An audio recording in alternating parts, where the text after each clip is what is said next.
Game slate in the NBA yesterday, and let's start off by talking about the Knicks blowout 128-98 win over the Detroit Pistons. This was a game in which the Knicks never trailed in. They started this game out firing with a dominant 39-13 first quarter where they were sensational on both sides of the ball, and they never looked back. It was never even close from that point again. The Knicks held on to the lead the entire way through. They were actually up by as much as 38 points at one point in this one, win this one by 30. All around dominant performance from the Knicks, and it was Jalen Brunson's best performance of the year so far. He finishes with 36 points, 5 assists, a super efficient 14 of 22 from the field, 6 of 8 from long distance. He led the charge for an amazing night for the Knicks. New York had a great game on the offensive side of the ball. They go 51% from the field, 47% from 3. All around strong games. I already talked about Brunson. Cat had a solid game, 21, 11, and 7. May have shot under 50%, but he was still 8 of 18, made 3 of his 6 shots from long distance. OG had a strong game, 21 points, 4 rebounds, 6 assists. His normal OG Anunoby defense, shooting 8 of 15 from the field and 3 of 5 from 3 as well. Mikal Bridges, he was solid again, 15 points, 7 rebounds, 6 of 13 from the field. Josh Hart was doing Josh Hart things, 13 points, 9 rebounds, had a few steals as well. He had a very efficient game, and even though it was an inefficient night for Deuce, he still had 4 steals, was still able to get 10 points. May have just been 4 of 12, was doing a lot of the little things on the court though. So all around, just a really strong win for the Knicks. They've been looking a lot better over these last few games, and while they were playing a team in the Pistons that, only has 1 win this year, the Pistons have been in close games almost every game that they've played in so far this year, and the Knicks really killed them tonight to give Detroit their first blowout loss of the year. For Detroit is percentage-wise, they barely shot worse than the Knicks from the field. New York, like I said, went 51%. Detroit goes 50%, but they play a much more sloppier game. 22 turnovers. The Knicks out-rebounded them. This led to New York getting 20 more extra shots than Detroit did, and with how well the Knicks shot, that was all the difference that they needed. Cade Cunningham, he had 22, led the Pistons in scoring. Solid game all around for him, 10 of 19 shooting, but outside of that, nobody was really a huge second scorer for Detroit. Tobias Harris, 13 points on 8 shots, was efficient, but not great. Simi Foncheco came off the bench, 12 points in 19 minutes. He played well. Jaden Ivey, he had 10 points, shot a little under 45% from the field, but all around, nobody truly stepped up and was that second guy next to Cunningham in this one. There was a bunch of okay performances, and with how quickly the Knicks were able to jump out in front, with how well they played, with how well they started off on both ends of the ball, Detroit was just never able to get back into this one. Teams will play again on Monday, with the Pistons taking on the Lakers and the Knicks taking on the Rockets. Game where the losing team never had the lead at one point. The Cavaliers win 120-109 against the Orlando Magic, and the Magic had some really unfortunate news on Thursday, with Paolo Banchero being out for at least 4 to 6 weeks. That is a really, really tough loss for them, and it's such a shame, especially with how well Paolo had been playing. And without him, you could tell that Orlando just sorely missed him from the jump. The Cavaliers quickly get out to a 34-16 lead at the end of the first quarter. They do an amazing job guarding Orlando, and while the Magic kind of kept it close through the next 3 quarters, and actually in total over the next 3 quarters, they outscored Cleveland, but the Cavaliers held this lead the entire way through. There was never really any threat of the Magic getting back in this game. The Cavs were able to hold them at bay really well. Orlando kind of actually made it a little fake close at the end, making it an 11-point game going on a little run in garbage time, because outside of that, Cleveland dominated this game from start to finish.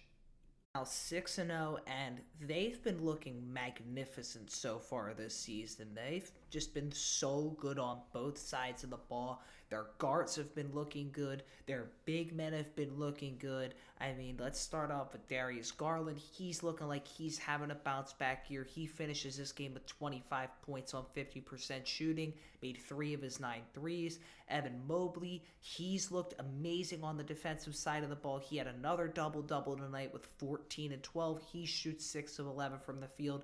Donovan Mitchell adds 22 of his own. He goes 9 of 15 from the field. So even though a guy like Jared Allen may have not had his best game on the offensive side of the ball, where he had just 2 points on 1 of 3 shooting, he's still able to get 11 rebounds, still able to play great defense. And while they're waiting for Max Strus to come back, their stopgap guys have been playing pretty well. Karis LeVert's been doing a great job off the bench. He had 13 points and 7 assists tonight. Ty Jerome has been playing well. He's been one of the better backup point guards I've seen so far this year. He's been surprisingly strong in my eyes. Isaac Okoro, he had a solid night. He had 9 points on 3 of 7 shooting, made 50% of his threes as well. And all around, the Cavs have just been playing great basketball to start this year, and through the first 6 games of this season, clearly look like Boston's biggest threat in the Eastern Conference. Just not able to keep up with Cleveland's level of production without Paolo Banchero on the court. Jalen Suggs tried his hardest. He had a really strong game, 28, 8, and 7, and despite the fact that he shot 1 of 7 from 3, he was still 50% from the field, had a strong defensive game as well. Was by far Orlando's best player out there on the court last night, but they just weren't able to get, that level of production from many other of their guys. Tristan Da Silva had a really strong game. The rookie had 17 points in 20 minutes on an efficient 6 of 8 shooting. Franz was all right, 17, 8, and 6. May have not been his most efficient game, going just 8 of 19 from the field, but wasn't his worst game either. His brother Mo had 14 and 5, shot above 50% from the field. But outside of those 4, nobody else was in double figures for Orlando, the closest being Jet Howard with 9 points, 3 rebounds, had a solid game going 3 of 7 from the field. Anthony Black was not bad either, 7 points, 6 assists, was 3 of 8 from the field, could have been a little better. But outside of that, it's been a rough year for Cole Anthony. His shot has not been falling. He played just 8 minutes tonight, had 2 points, made 1 of his 4 shots. Gary Harris has also been off to a pretty quiet start to the season, and over these next few games, I'm kind of expecting Orlando to continue to just put the young guys in more, see what you have, especially since you're going to have to find ways to win games without Paolo on the court, and that's going to be a tall ask. But over these next few weeks, we're going to learn a lot about how much depth and how much, tenacity and grit that these Orlando Magic have. Look to be 7-0 with a win tonight in Milwaukee, while the Magic don't play till Sunday, where they take on the Mavericks. We have Boston's 124-109 win over the Hornets, and after a really strong first quarter from the Celtics where they went up 40-25 at the end of one, Charlotte did a really good job of getting back in this game. They had a great second quarter on the offensive end, turning it into a 4-point game heading into the half. The teams went back and forth all third quarter. Charlotte cut it to as close as 1 at one point in the fourth quarter. They did a great job staying close in this game, but finally, down the final 6 minutes of this game, Boston woke up, caught fire, and pulled away down the stretch to get another win. Able to use their quick start on the offensive side of the ball to hold on and get the win here. Jason Tatum, strong game all around for him. 32 points, 11 rebounds, 3 assists, 3 steals, shot 9 of 19 from the field. Jaylen Brown, he added 25 points of his own, but he was just 0 of 6 from 3, which led to him having an 8 of 19 night from the field. Derek White, he added 17 of his own, but he also was slightly inefficient, going 6 of 16. Jrue Holiday, he added 14 of his own with some great defense. Peyton Pritchard, interesting game for him. He has 7 points, shoots just 1 of 6 from the field, but he has 5 steals, which for Peyton Pritchard, I was not expecting, but he was doing a great job reading passing lanes, pickpocketing the ball well. Neiman Iskita, he came off the bench. He had 12 points on 6 of 6 shooting. So all around, while it may have not been the most efficient game for Boston's offense, they were still putting up points, and they did enough on the defensive side of the ball to hold on to their lead and then pull away when their offense started heating up again down the stretch. The Hornets tried to play Mazzulla ball against Joe Mazzulla, and Charles Lee is an assistant of Joe Mazzulla, so it makes sense, but it was funny to see a Charlotte team attempt 48 of their 91 shots from long distance in this game. Their two guards of LaMelo Ball and Trey Mann were by far their leading scorers. LaMelo finishes with 31 points, 4 assists, shoots 12 of 25 from the field, goes 5 of 14 from long distance. Trey Mann, he adds 23 of his own, 4 rebounds, 5 assists, 10 of 18 shooting. He's been off to a really strong start to the season. The only other player, though, in double figures for the Hornets was Miles Bridges. He had just 14 points on 16 shots. Was not an efficient game for him.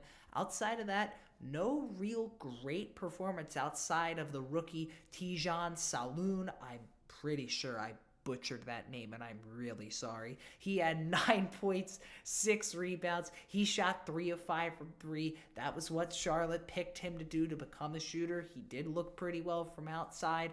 Grant Williams, he was ejected in this one for a pretty cheap shot on Jason Tatum. He kind of just whacked him. He finished with 6 points, 7 rebounds, shot just 2 of 6 from the field.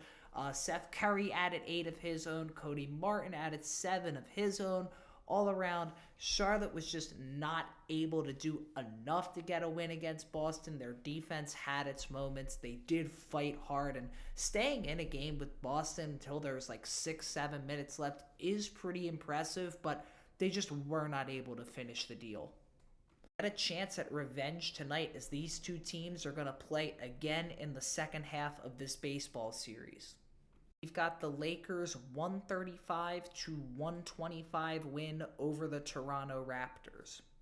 Another game where the team that lost never had the lead at one point throughout this entire game.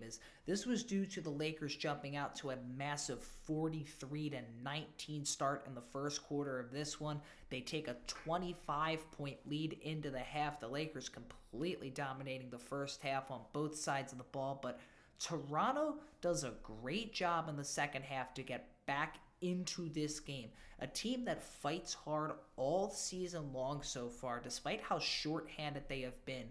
Once again, take a way better team down to, the last few minutes of this one. Sure, by the time Toronto truly made this a game again, it was a little too late, because the Lakers, all they had to do was waste the clock, hit their free throws, do what they needed to do to win this game by 6, but give credit to the Raptors. They did not make this easy for the Lakers.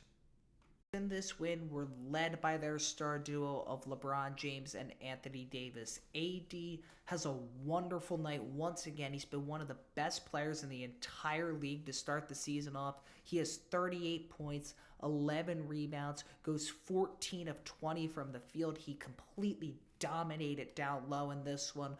LeBron, he has 27, 6, and 10. He goes 9 of 17 from the field, makes 5 of his 8 threes as well. Austin Reeves, it may have been an inefficient game for him, going just 4 of 13 from the field and 0 of 6 from 3, but he was able to take 14 free throws. He got to the line a bunch. He finishes the night with 20 points and 6 assists. D'Angelo Russell, he has 19 points and 6 assists, shoots pretty efficient as well, 7 of 13 from the field, 3 of 6 from long distance. Outside of that, no other Laker was in double figures, but Rui added 9, but he was just 3 of 12 in an inefficient game for him. Max Christie made all of his shots. Jackson Hayes also had a few buckets of his own, but with how good the Lakers' core players were, LeBron, AD, D'Lo, even Reeves was able to get 20 points even with how inefficient it was. All around, those 4 guys were able to carry the Lakers to a victory. Toronto, they were led by RJ Barrett. He has a great game, 33 points, 12 assists, 14 of 22 shooting, 3 of 5 from 3. Even though it was one of his first games of the season, he looks completely in mid-season form after a game like that. Another guy who played really well and now has back-to-back 30-point games is Grady Dick. He had 31 points, 3 assists, 7 rebounds, goes 50% from the field, and makes 5 of his 11 shots from long distance. Had a solid game for Toronto was Jakob Poeltl. He had 19 points, 12 rebounds, 6 assists, a few blocks, 9 of 14 from the field as well. Only one other Raptor outside of those three were in double figures, and that was Davion Mitchell, who had 10 points and 5 assists on 4 of 9 shooting. Was a pretty solid game for him as well. The rest of Toronto's team fought hard, but their shots were just not really falling. Jonathan Mogbo, the rookie, he had 6 points, 6 rebounds, 3 assists, had a few steals, was pestering, but was just 2 and 6. Jacoby Walter, I haven't seen him that much this year, barely had been playing any minutes before this game. Toronto gives him some run, 5 points, 6 rebounds, was really solid on the defensive end, but was just 1 of 8 from the field. Ochai, he adds 8, 2, and 3 of his own. He also shoots 4 of 9, was also a solid game for him. Chris Boucher, 9 points on 50% shooting. Toronto had a bunch of guys that played solid, but nobody that really stepped up to be that massive player off the bench for them. And against a team like the Lakers, that's just not going to be enough with the amount of talent that the Lakers have compared to Toronto. But once again, give this Toronto team credit. They fight hard. They never give up in these games, despite just not having as much talent as the teams they have been playing so far.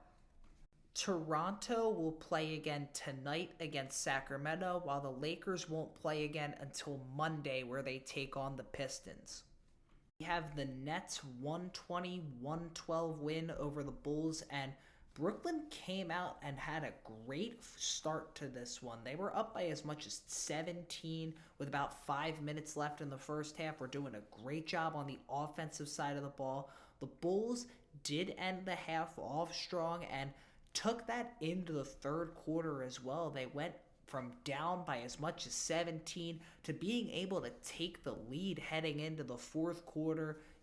They were up by as much as 4 a few minutes into that fourth quarter, but right before it got out of hand for Brooklyn, they were able to bring it back. They were able to play great defense down the stretch in this one, pull away, and get the win. Brooklyn was led by a strong shooting performance from Cam Thomas, who finished with 32 points and 4 assists, going 11 of 23 from the field, 4 of 11 from long distance. His strong start to the season continues. Cam Johnson, he added 14 points, 6 rebounds, 5 assists, went 5 of 11 from the field. Nick Claxton, he almost had a double-double, 12 points, 9 rebounds, 6 of 8 shooting. Ben Simmons, he has his best game of the season by far with 8 points, 8 rebounds, 11 assists. He goes 4 of 5 from the field. Keon Johnson, in just 8 minutes, gets 12 points on 5 of 6 shooting. Dorian Finney-Smith, he had 9 of his own on 50% shooting. Zaire Williams added 10. Jalen Wilson added 7. Noah Clowney had a few buckets as well. All around, the Nets were able to get a bunch of solid performances from a bunch of different players. So even though Dennis Schroeder had potentially his worst game of the season with just 9 points, 7 rebounds, 7 assists on 4 of 12 shooting, the Nets were able to pick that up through the rest of their guys and able to get a really good win. Were led by a great performance from Nikola Vucevic, who has been off to a surprisingly great start to this season with 28 points, 11 rebounds. He goes 10 of 11 from the field and 3 of 4 from long distance. So the rest of the Bulls team did not really have that efficient or good of games. Every other Bulls player who was in double figures shot under 50% from the field. Kobe White, he did have a solid game, 21 points, 4 assists. He shot 6 of 13 from the field, 5 of 9 from 3. Good game for him. Zach LaVine, 21 points, 2 assists. He was good from long distance, going 5 of 9 from 3, but he was just 2 of 8 going from 2. Wasn't his best driving game, was way better when he was out beyond the perimeter. Josh Giddey, he added 11, 6, and 8, shot a weak 5 of 17 from the field and was 0 of 4 from 3. Ayo, he added 10 and 7 of his own. His rough shooting start to the season continues. He was just 3 of 11 from the field. But one thing that I've been really intrigued with when watching the Bulls play basketball this year is just how much quicker they are than last year. Last year, they were one of the slowest teams in the entire league. They played at a grueling, slow pace, but this year they've been running out. I think they might honestly be the quickest team in the league right now. They are going at a breakneck pace, which clearly has made their offense better from last year, even if, it wasn't always there tonight. You could tell that the Bulls offense has taken a step up. And despite the loss, they have looked much better this year than they did last year. We'll play again Sunday against the Pistons, while the Bulls won't play again till Monday, where they take on the Jazz. We have the Sacramento Kings winning 123-115 against the Atlanta Hawks, and the Hawks' only lead in this one was when they were up 3-0. Sacramento, strong first half all around, and they also started off the third quarter really well as well. They went up by as much as 18 at one point, but Atlanta gradually started coming back into this game. They went on a run of their own. They started finally getting stops, and they tied this game at 109 before the Kings finally woke up. They ended the game on a 14-6 run, helping them pull away and get a win that they had for, the majority of the game. They almost blew it, but good on them for right when they were about to blow the lead to be able to get on a run, pull away, and get the win. Was led by a very strong game from De'Aaron Fox. He finished with 31 points, 7 rebounds. He had 4 steals as well. A very efficient 11 of 16 game from the field, along with shooting 4 of 6 from long distance. DeMar DeRozan, he had a very strong game as well. 27 points, 8 rebounds. He shot 9 of 16 from the field. Good game for him. Keegan Murray and Domantas Sabonis both had a double-double. Sabonis 15, 14, and 6 was just 5 of 11, which is low for his standards, but was still a good game for him. And Keegan Murray had 14 and 10 on 50% shooting. His driving was good, but he was just 1 of 6 from 3, which is rare for Keegan Murray. Their two guards of Kevin Huerter and Keon Ellis had interesting games. I'd say Ellis was the much better of the two. He had 12 points in 19 minutes, shot 4 of 5 from the field, while Huerter had just 10 points on 4 of 13 shooting. Was not a good shooting game for him. Malik Monk, 9 points, 4 rebounds, 6 assists, was distributing the ball well, especially since he realized that his shot wasn't on that much today. Shot just 3 of 9 from the field. He did a good job realizing that, distributing the ball around a lot better. Trey Lyles, he added 5 points of his own, but he was a rough 1 of 7 from the field. Even with this, shorter rotation for Mike Brown, the Kings were able to get a win thanks to, their core players in this one. Fox had a great game. DeRozan had a great game. Murray had a strong night. Sabonis had a strong night. Those guys were able to propel them to the win in this one. For Atlanta, they were led by Trae Young once again, 25 points, 5 rebounds, 12 assists. Would have liked them to be a little more efficient, went 8 of 21 from the field, 3 of 9 from long distance, but he overall had a pretty solid game. Garrison Matthews, he had a good game as well, adding 23 points of his own on 8 of 15 shooting, and he made 7 of his 13 threes as well. And Jalen Johnson wasn't his best scoring game. 14 points on 4 of 10 shooting, was a little quiet on that end, but he had 9 assists and was distributing the ball really well. The one thing I've noticed about his game is he has vastly improved as a passer in the offseason. He's reading passing lanes a lot better this year.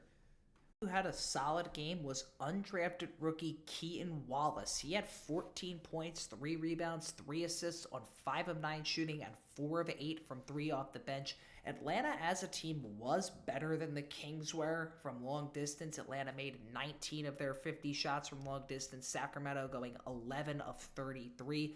But Sacramento dominated the paint a lot more than Atlanta did. Another guy that did have an alright game for Atlanta was Onyeka Okongwu. He had 11 and 4 on 4 of 5 shooting. It was another rough shooting night for Zachary Sachet. Had just 3 points on 1 of 9 shooting. He's been off to a really cold start from the field this year, but like I've said all throughout the season so far, his defense has been good. His defensive capabilities are definitely there. He just needs to get that shot down. And Atlanta as a team was just right there. They started off a little too cold on the offensive side of the ball. It took them a little while to get their shots going. Once they did, they were able to get back in this game, but their defense early on and just not being able to hit their shots as well, their bad start was just too much for them to overcome in this one. Look to get another win tonight in Toronto, while Atlanta doesn't play again until Sunday, where they head to New Orleans to take on the Pelicans. Got the Pelicans ending their 3-game losing streak, getting a 125-118 win over the Pacers. Even though the Pelicans got some really rough injury news before the game, both CJ McCollum and Herb Jones are now going to be week to week. This team has been really struggling with injuries so far this year, been one of the most unlucky teams. But even with that, with how short-handed they were able to get a really strong win against Indiana tonight. It was really close throughout the entire game. The first quarter was back and forth and tied at the end of one. Indiana started off the second quarter really strong. They took a lead as big as 13 in that frame, but the Pelicans responded with a run of their own. They made it a tie game heading into the half. Both of each of the first 2 quarters were tied 35-35 at the end of one, 27-27 second quarter as well. The Pelicans have a much better third quarter. They get in front early and they were never able to push it into a big lead. The highest they ever got it was 8, but they were able to stay in front gradually the entire time. Most of the second half was that exact way until about midway through the fourth quarter, where Indiana was right in it once again. They had the lead at once or twice in that fourth quarter, but in the final few minutes, the Pelicans gradually pulled away, hit a few big shots down the stretch, were able to get a few stops, and were able to hold on and get a really, really good win. After his bad 5 of 20 performance against the Warriors a few nights ago, Zion Williamson was able to rebound with a fantastic 34.6 rebound, 10 assists, 14 of 20 shooting game. He was really great throughout the entire game tonight. Brandon Ingram, while he wasn't his most efficient, shooting just 10 of 25 from the field, he was 3 of 8 from 3 and finished with a 25.6 rebound, 7 assist game. Strong night for him. Jose Alvarado, he did a strong job, 12.6 rebounds, 7 assists, a few steals, may have just gone 5 of 12 from the field, but he filled that Swiss Army knife role really well for New Orleans. Brandon Boston Jr., he had a big night as well, 14 points in 22 minutes, 6 of 9 shooting, good game all around for him. Jordan Hawkins, he has a solid night, 23 points, 4 rebounds, may have shot just 7 of 17 from the field and 2 of 8 from 3, but he was able to get to the line well, and he provided scoring that the Pelicans really needed. Yves Missi, he has a solid game as well too. He gets 10 rebounds, that strong rim protection that he brings, had a few buckets as well. He's been one of the better rookies to start the year off so far. He's genuinely, you can make an argument that he's going to become their starting big man at one point, and we're already starting to see him take the role away from Daniel Tice. Javonte Green had a few buckets, and all around, very, very good win for New Orleans. This is one that they sorely needed, especially off of, losing a few games against Golden State, losing a game against the Pelicans. Not Pelicans, the Blazers. The Pelicans are the team that won. That would be pretty cool if they lost to themselves. That'd be interesting. In all seriousness, though, great win for New Orleans. They needed this, especially after their 3-game skid. For the Pacers, after beating the Celtics, they continue their struggling ways to start the season off this year. And the main reason for that is they cannot rebound the fucking ball. It is pathetic just how bad the Pacers have been at rebounding so far this year. They have been giving their opponents so many golden opportunities, so many second chances. This is another game where the opponent that they were playing took double-digit more shots than them, and it's something that has really been killing them all season long. So even though they go almost 52% from the field and 42% from three, they were still not able to get the win. Had 7 players in double figures, and they all around had a really strong offensive game. They just weren't able to get the win because they gave New Orleans so many extra chances. Ben Shepherd actually led Indiana in scoring in this one. He had 20 points, shot pretty efficient from the field, going 7 of 12, and he made 6 of his 11 threes as well. Very good game for him. TJ McConnell, he has a really strong game off the bench. 10 points, 9 assists, 5 of 9 from the field. He actually probably outplayed Tyrese Halliburton, who had 11 points, 11 assists. His cold shooting start to the season continues as he went just 2 of 8 from the field and was tied for a team low -19 as well. Pascal, he had a solid all-around game, 16, 5, and 6, shot 7 of 13 from the field. Was not a bad game for him at all. Benedict Mathurin, he added 19 of his own. He shot 7 of 15 from the field. Isaiah Jackson had his moments, 6 points, 8 rebounds, made all of his shots. Aaron Nesmith, he had 12 points in 10 minutes, did leave the game with an injury. He was 5 of 5 from the field before going down. Really unfortunate for him. Miles Turner, he had 12 points, 4 rebounds, shot just 5 of 12 from the field, and his rebounding is partially been a big reason why the Pacers are getting so heavily out-rebounded. I wouldn't be surprised if the Pacers try and, start Isaiah Jackson at points, because while Miles Turner can be a great shooter and a really strong offensive big man, his limitations defensively, especially rebounding-wise, is going to cause a team that needs rebounding desperately a lot of issues. Will look to get another win Sunday against the Hawks, while the Pacers don't play again until Monday, where they take on the Mavericks in Dallas. We've got the Wolves winning a 119-116 thriller against the Denver Nuggets. The story of this game is the story of the entire Denver Nuggets season so far, and I know it's a few games in, but I think it's time we can really say it. Denver's bench is freaking horrible. It is bad, man. 4 of Denver's 5 starters were a positive plus-minus in this game. However, their bench got completely killed once again. It seemed like Denver's starters would go on a run immediately when Jokic or an important guy came out. Minnesota would get right back in this game. And down the stretch, it looked like Denver was going to hold on. They took a 10-point lead, and it was like, okay, well, they at least were able to get out of the bench minutes. They are up 10 with 4 minutes left. But then the starters started to collapse. They were trying to waste clock and milk time, and it killed them once again against the team that they tried this exact strategy against in the playoffs last year. Like, guys, you blew a 20-point lead in Game 7 doing this exact strategy to these guys, and you blew a double-digit lead here. The Wolves go on a run. They get back in this game. Anthony Edwards takes a floater with 30 seconds left to give the Wolves the lead. Denver's lead-taking shot does not fall. They have a game-tying 3 at the buzzer as well from Jokic.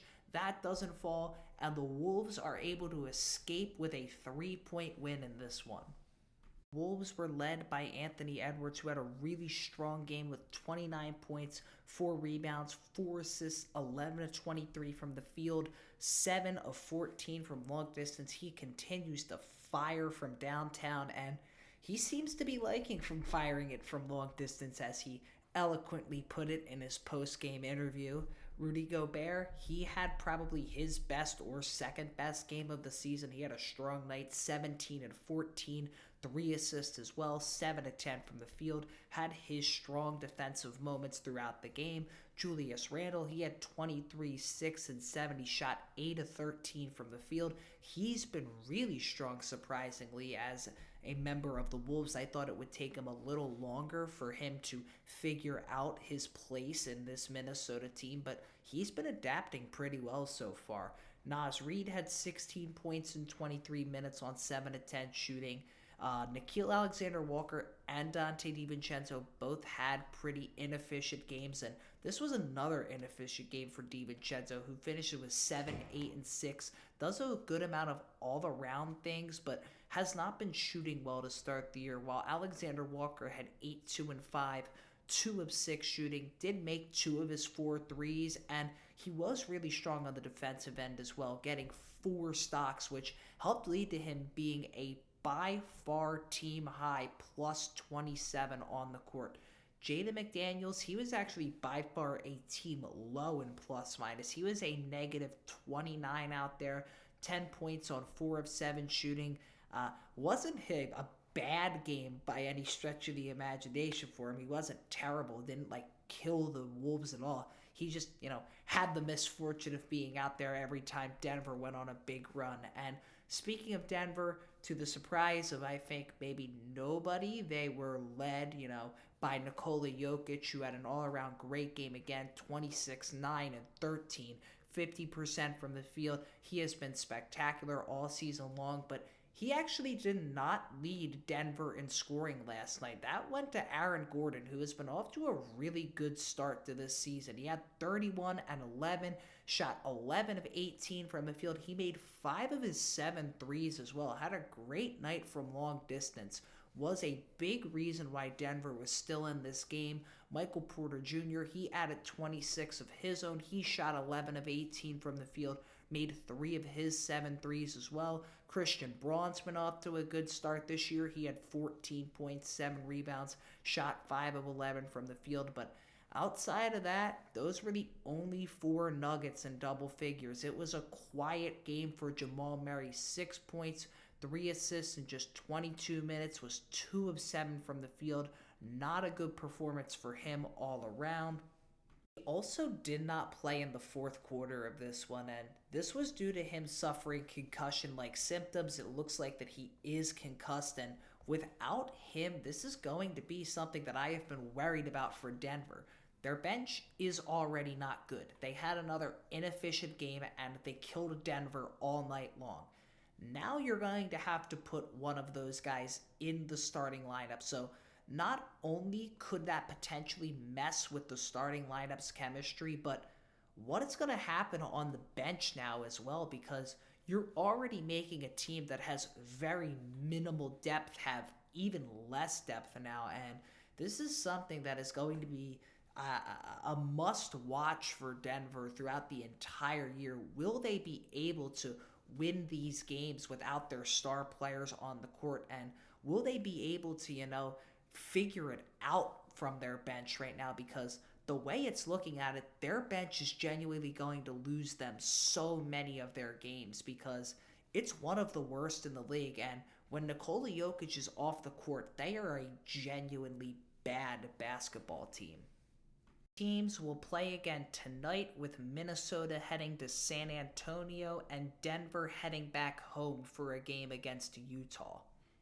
We have the Thunder winning 137-114 against the Portland Trail Blazers, and this was a game that early on looked like it was going to be a dominant Oklahoma City win from the jump. They jump out to a 37-24 lead at the end of one.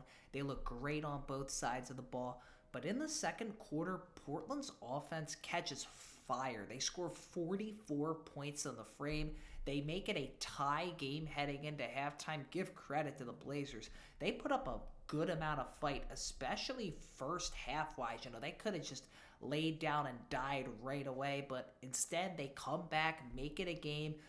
First few minutes of the third quarter is close, but then the Thunder go on a big big 35-9 run from about midway from the third quarter to a few minutes into the fourth quarter. That run completely blows this game wide open. The Thunder go up by as much as 28 at one point. Portland is not able to recover from that run, especially with how late the Thunder went on that run.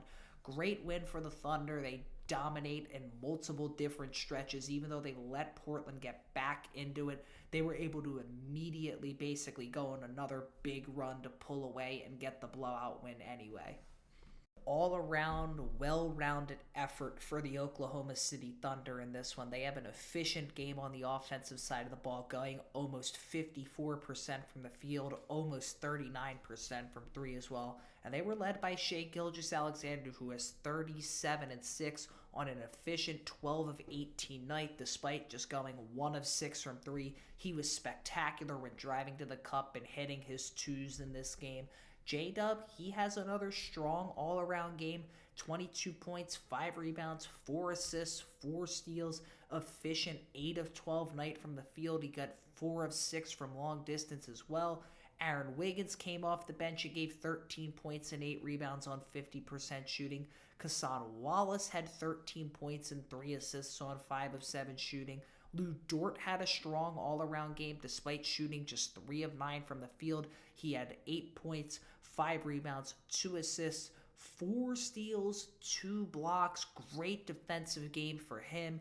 Isaiah Joe, he had 12 points, 5 rebounds. He had 4 of 9 shooting as well. He made 3 threes. Ousmane Dieng, he was in double figures with 11 points. Alex Caruso had his moments here and there. AJ Mitchell had his moments here and there. So even though it wasn't the best offensive game for Chet Holmgren, who had just 6 points on a 1 of 3 shooting, takes just 3 shots, they were able to get a very handedly win. I mean, it's crazy to think about, when a guy that's been your second, third leading scorer takes just 3 shots in the entire game and you're still able to win by 20 plus points. Shows you just how great these undefeated Thunder have been. By the way, Chet, 5 blocks in this one. He was spectacular on the defensive side of the ball. All around, great win for the Thunder in this one as they stay undefeated.